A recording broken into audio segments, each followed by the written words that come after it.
November of 2020, I hit 50 subscribers, and for a 50 subscriber special, I made a video where I shared with you my complete DVD and Blu Ray collection. And now that it's a new year of 2022, and I've hit 400 subscribers, right now is the perfect time to update this list.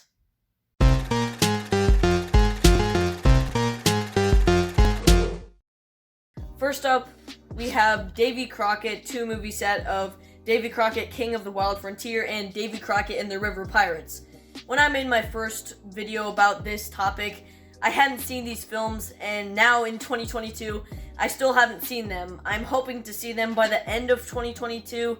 If I don't, then that's my fault, but these are probably the only films I own that I haven't seen, except for a couple others that I'll get into later. Then we have In Search of the Castaways. This technically isn't mine, but I have it in my household, so I thought I'd include it in this list. I think it's a really underrated Disney classic, and it's one of my favorite films from the 60s. Then we have the Don Knotts 4-movie collection of The Apple Dumpling Gang, The Apple Dumpling Gang Rides Again, Hot Lead and Cold Feet, and Gus. The first Apple Dumpling Gang is pretty good, the second I absolutely hate, and the other two I haven't seen, so let's just move on. Next I have The Sound of Music. I've owned this for a long time, but for some reason I didn't include it in the last video, so why not include it now? I used to hate this movie, but after seeing more classic films, The Sound of Music is a film that has definitely grown on me, and now I'd give it like a 7 out of 10. Surprisingly, the ending is actually really suspenseful for me, and I've always loved the climax.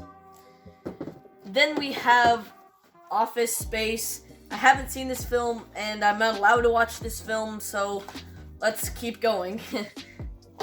Then we have Tron Legacy. I rewatched this film in March, I believe, and I didn't think it was nearly as good, but I still really like it, and I think it's an underrated film. I definitely think it's better than the original film, which I watched a long time ago. It probably deserves a rewatch for me, but this is just one of the most nostalgic films for me, and for that, I really like it, and it's worthy for me to own.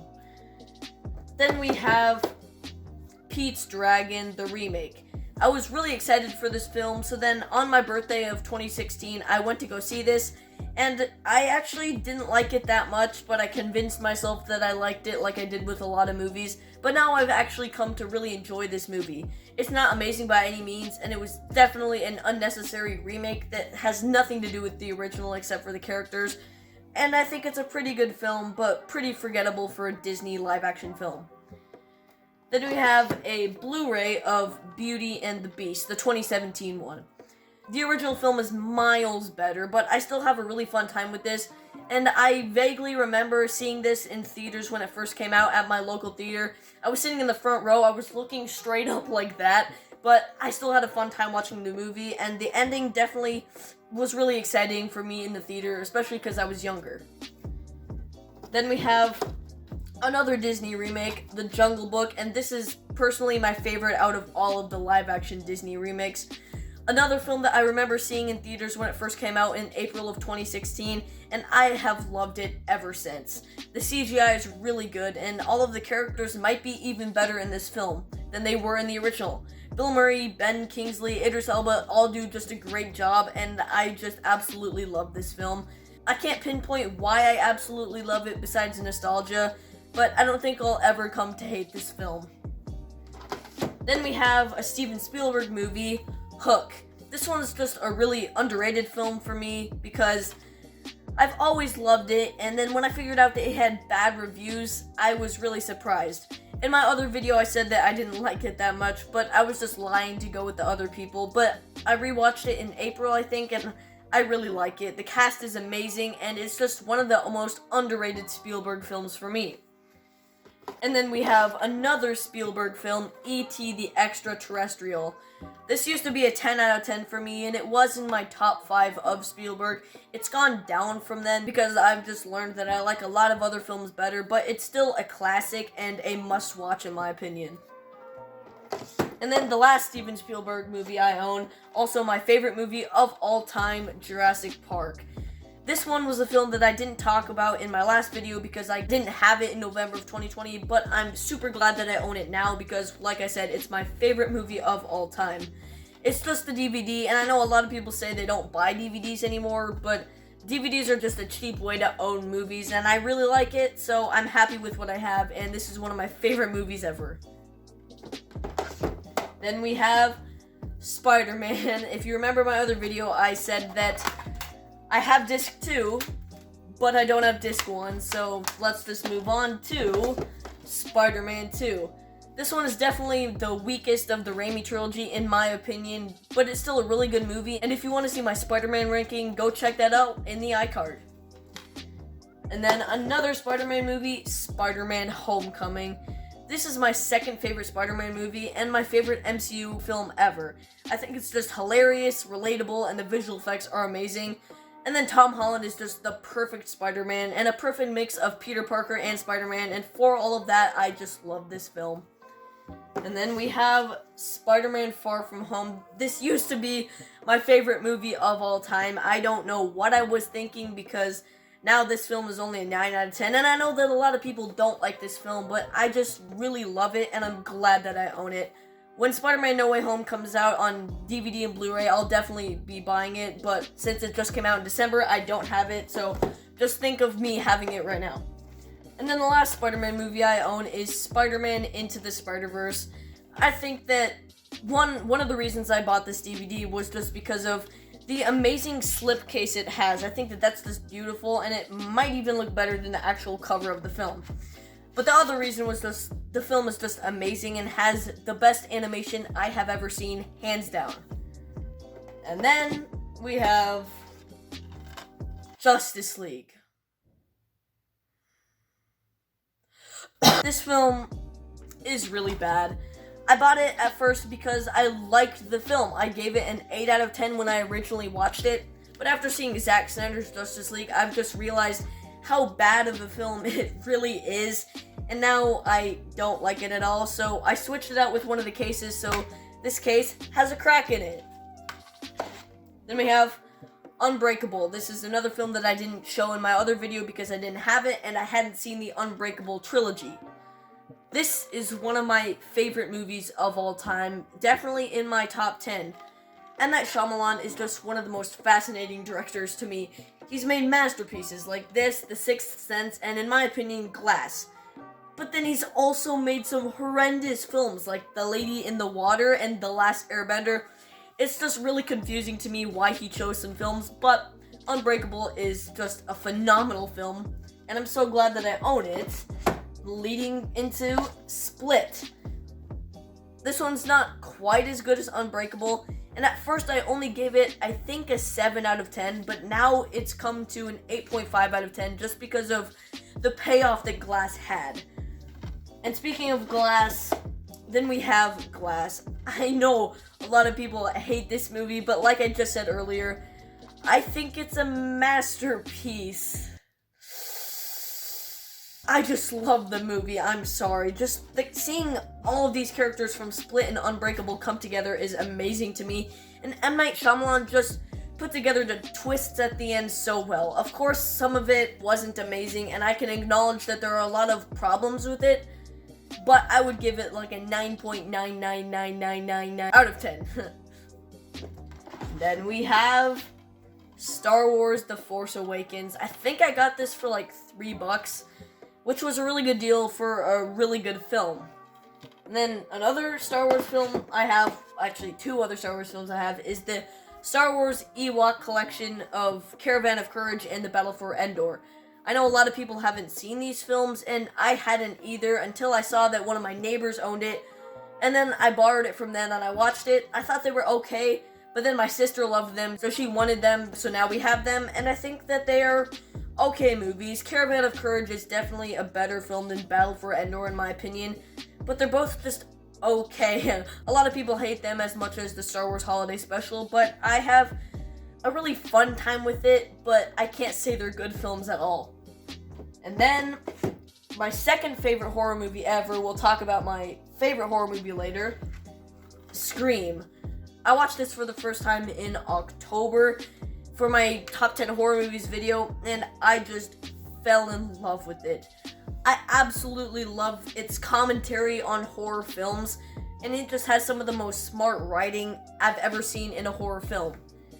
Then we have my only steelbook, I'm hoping to get more, of Ferris Bueller's Day Off. This is just one of my favorite pieces of physical media that I own. I think another one is my favorite that we'll talk about later, but there's something just that's so beautiful about this. The way that it connects on the back, and it has the museum scene on the inside.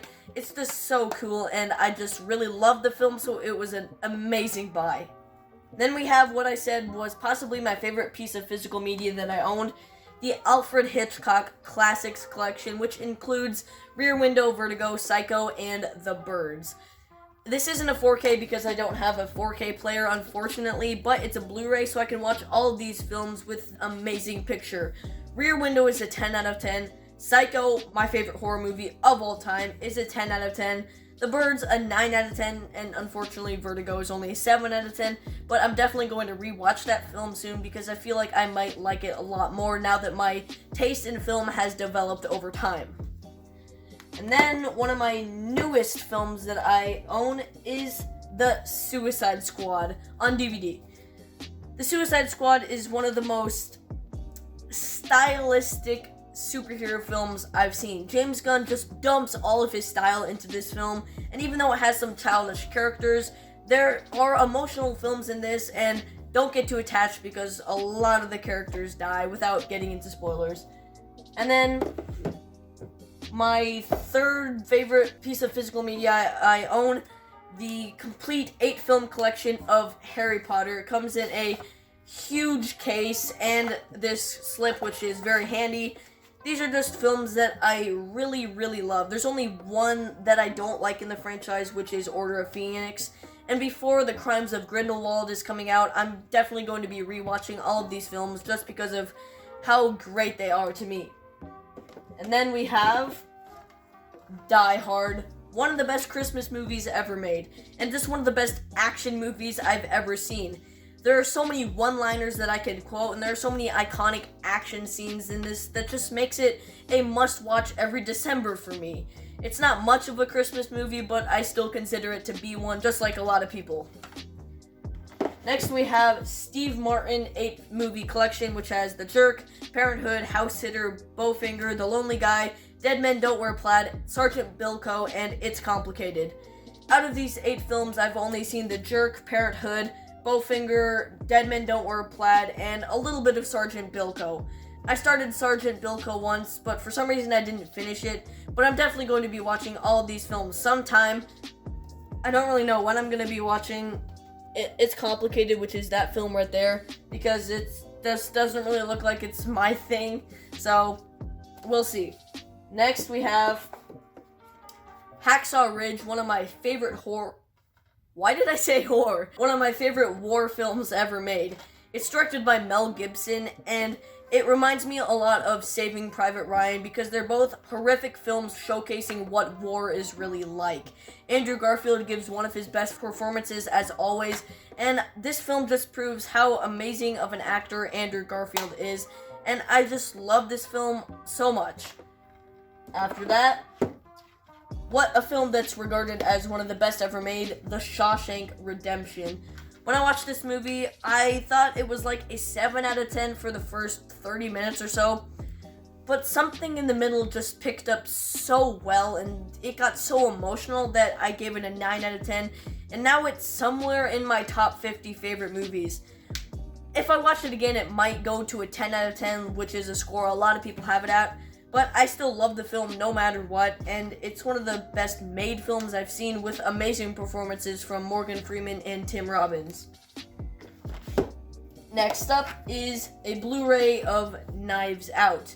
This is another film that has a really cool slipcase, and it's just a movie that I really like. It has amazing performances all around. I don't know the teen kid's name, but I just watched the show Defending Jacob, which has the teen kid actor in that show, and he gives really good performances in both this movie and that show, and they're both about murder, which is kind of weird. Then we have the Karate Kid collection, which owns 4 of the Karate Kid movies, but it doesn't own the next Karate Kid, which honestly I'm not too sad about. And then we have a collection of The Goonies, Gremlins, and Gremlins 2: A New Batch. I love The Goonies, I love Gremlins, and when I made my video in November of 2020, I hadn't seen Gremlins 2 yet. I've seen it now, and I wish I hadn't. Okay, now we're gonna be moving on to the movies on the top of the list, so let's just bring it over here. First, we got Narnia, The Voyage of the Dawn Treader. Easily the worst Narnia movie. Well, actually, I haven't seen the Prince Caspian one. Well, I have, but I watched it a really long time ago where I don't remember anything about it. But I think I'll probably like it more than this because this is just a film that just did all the wrong things for the Narnia franchise, and I just don't like it. Next is Spirit of the Game. I know a lot of people haven't seen this, and not very many people have even heard of it, but I got it for Christmas a while back, and it's okay. It's your predictable basketball movie, except for it has a kind of different ending, and it's just a forgettable, bland movie that I don't really have any interest in watching again.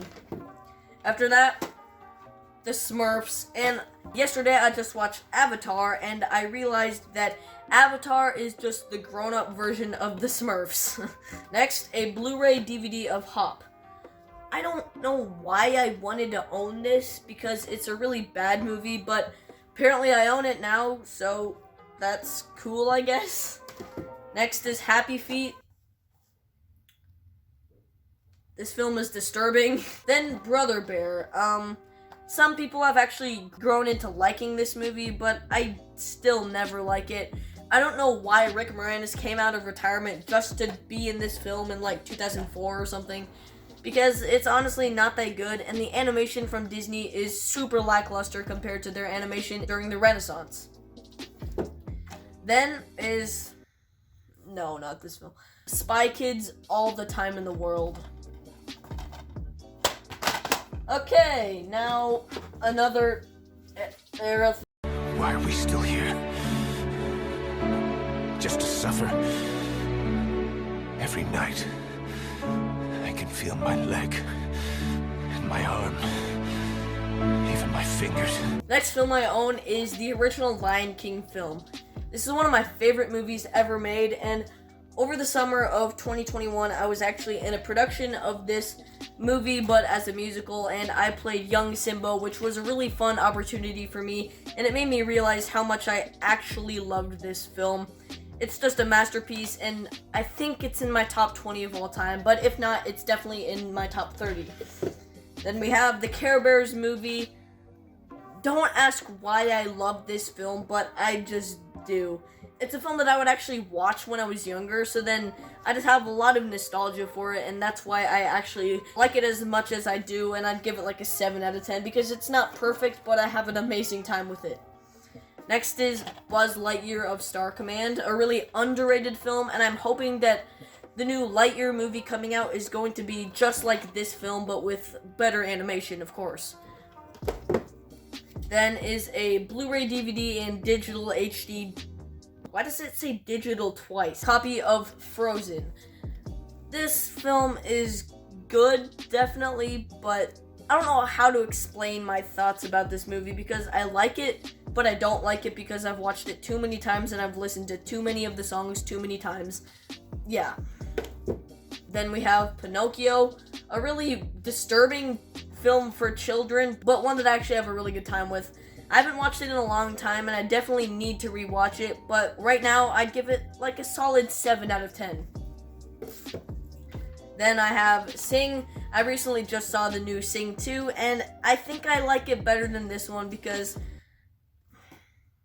after looking at this poster, I've realized that I hated it because it has a huge pig named Gunter on it, so I hate this film now. Trash.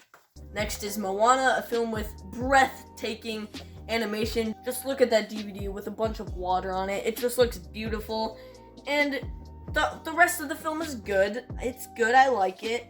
The characters are unlikable and annoying, but I can get past that because the songs are unlikable and annoying, but I can get past that because it has great animation. So yeah. Then is Tangled, a film that is the complete opposite of Moana. An amazing film with likable and heartwarming characters, and just a story that I absolutely love, and a story that Disney adapted onto the big screen perfectly. Next up is Frozen 2, definitely a better film than the first in my opinion. Just has better animation for me, and a lot of better songs, because Lost in the Woods is just a banger.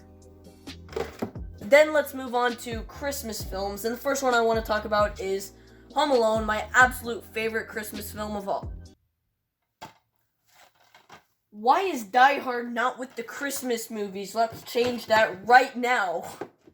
Home Alone, my favorite Christmas movie ever made, and one that I will watch every single year until I die. Just a masterpiece and one of the most fun films I've ever seen. And next, wouldn't you know, is... Oops. Next is Home Alone 2.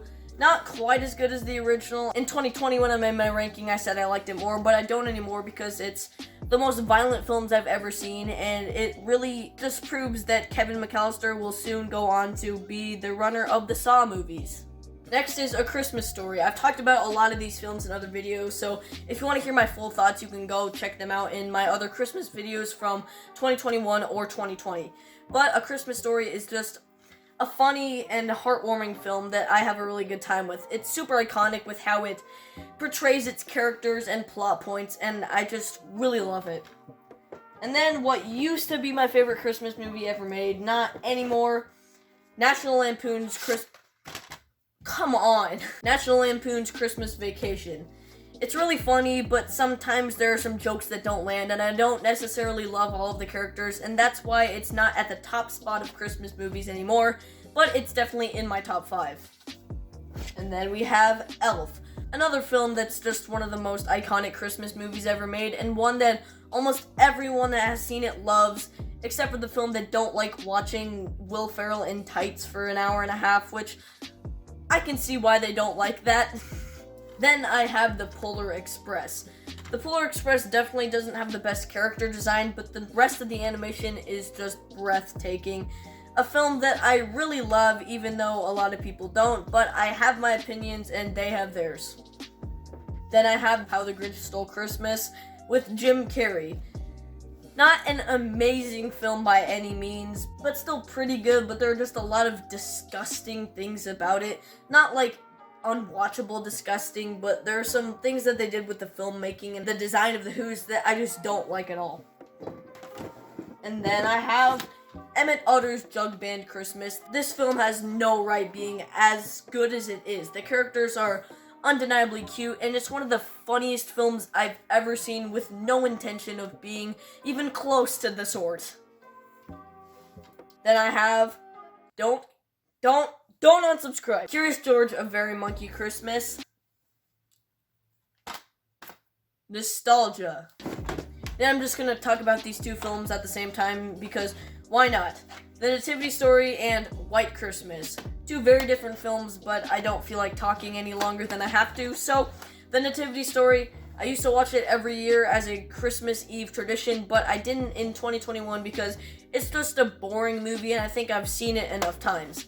And then White Christmas is just a film that I don't like, but my family watches it a lot, so I just do something else while they're watching it. It definitely deserves a rewatch from me, like a lot of other films that I own, but that's not going to be happening anytime soon, maybe when I'm older. And then the last Christmas film, or films I own, is the original Christmas Classics collection of 7 holiday favorites, including Rudolph the Red-Nosed Reindeer, Frosty the Snowman, Santa Claus is Coming to Town, The Little Drummer Boy, Mr. Magoo's Christmas Carol, Cricket on the Hearth, and Frosty Returns. I've only seen 4 out of 7 of these films, but from what I've seen, I really like them, and Rankin and Bass are some of the best creators for Christmas films. The stop motion is definitely not amazing, but that just adds to the beauty of the films. There are more films that I'm watching every year. The ones that I haven't seen are The Little Drummer Boy, Mr. Magoo's Christmas Carol, and Cricket on the Hearth. But those are all the DVDs and Blu-rays that I own. Tell me down in the comment section what you own. And I've been filming for about 32 minutes now, so I'm gonna go pass out and take a drink of water. Bye.